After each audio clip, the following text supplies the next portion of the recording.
নমস্কাৰ। আজি বহুত এটা খুচখবৰি যিটো আমাৰ ভিষ্টাৰ সংস্থাৰ পৰা আমাৰ কুন্তি মেম কাৰ্বি আংলং ডিষ্ট্ৰিক্টৰ পৰা আসাম তেখেতে আজি ফাৰ্ষ্ট ৰেংক এচিভ কৰিছে। তেখেতৰ মুখৰ পৰা জানিম যে তেখেতৰ মনত কেনেকৈ খুশি হৈছে, কেনেকৈ আনন্দ হৈছে। কুন্তি মেম নমস্কাৰ। আজি আপোনাৰ ফাৰ্ষ্ট ৰেংক এচিভ হৈছে, তাৰ কাৰণে কিবা আপুনি ক'ব খোজে? মনত কেনেকৈ লাগিছে, কেনেকৈ আনন্দ লাগিছে?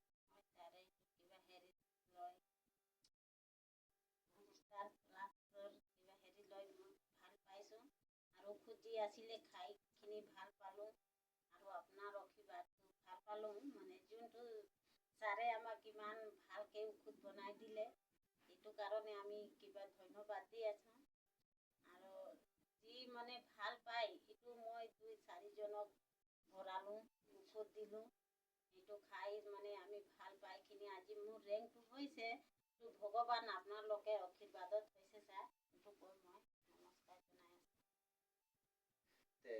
বহুতেই জবৰদস্ত ভাল লাগিছে। এখন ফাৰ্ষ্ট ৰেংক এচিভ হোৱাৰ কাৰণে এটা সন্মানিত কৰি আছোঁ। গামোচাটো পিন্ধাই দিব।